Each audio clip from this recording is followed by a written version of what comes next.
welcome to episode 5 of the weekly CX Catch Up, where we deliver late news with latest insight. So, Vinay, what do we have in store for today?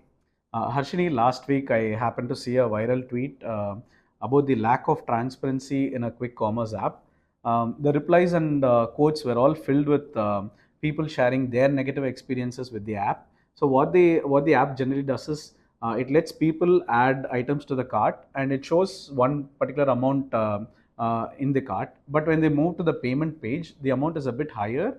Now this is not really a problem, but the problem arises from the fact that there is no intermediate screen that shows a breakup of the hidden charges upfront. So you have like taxes, convenience fees, platform fees, and everything. But there is no screen that displays this upfront, like I said. So this has upset a lot of people, and they're all saying that I installed this app, I uninstalled this app long ago. I think why do businesses do this though? Because quick commerce, these apps generally they provide a lot of convenience, and people are generally hard pressed for time, and this is the easiest way to get things that they want immediately.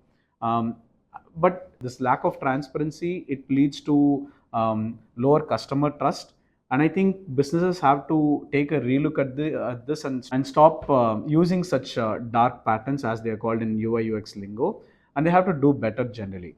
Yes, I think these convenience shopping apps should have some conviction because time and time again it has been proved that brands and businesses that adopt these silent and hidden pricing fee and have no transparency do form a distrust among the community and the customers that they are associated with. Now, on the lines of talking about silent pricing, let's talk about the silent salespeople employed in retail stores, and we are going to talk about kiosks. Now, kiosks, they didn't generally start out as these digital navigators in these retail and fast food joints.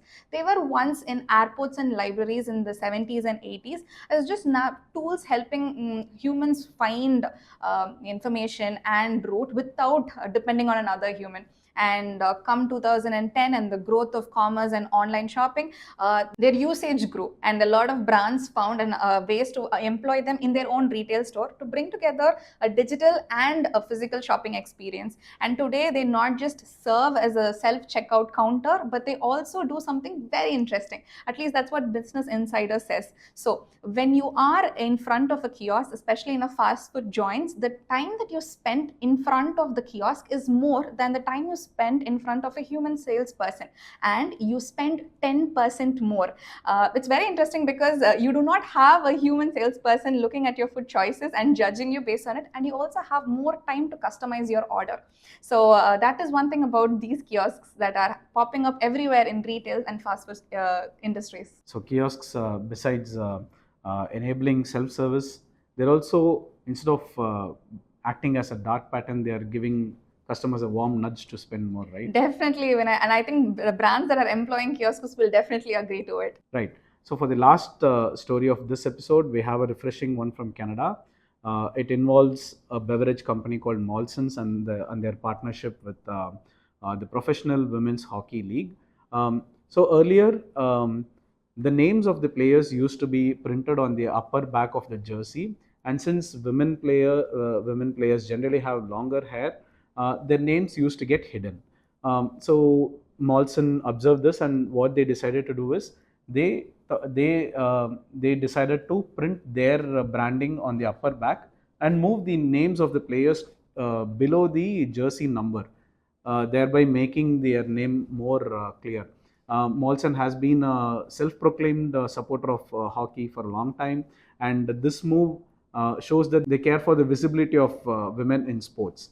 I think this is a great way to stand for a cause and promote one's brand at the same time. Plus, I think it's a great lesson on finding inspiration through observation, which is central to marketing. Well, it is always inspiring and heartwarming to see brands that lead campaigns that stands for a cause, and that brings us to the ad of the week, and it goes to our IKEA Portugal. So IKEA Portugal understood that domestic violence always has an excuse, and that excuse came from furnitures. They came up with this campaign strategy where they were able to bring out down numbers of how many cases were reported that blamed furnitures. Like 30,000 women complained that said that they fell from their stairs and they got hit by a chair in accident. But we all know, and IKEA knew, that domestic violence has no excuse. The beauty of this campaign was that they were able to provide helpline which was disguised as their own support care number. So people can reach out to those their own IKEA support line and be seamlessly rerouted to that helpline. And to give you an idea, almost 30,000 domestic violence cases was reported in Portugal last year, and 500 of those cases came from this helpline. I think it was a beautifully done campaign, and even one of those calls would have made a huge difference. So 500 means this campaign was such a success. You can check out more details of these campaigns in the description below. That brings us to the end of this episode. Until next time.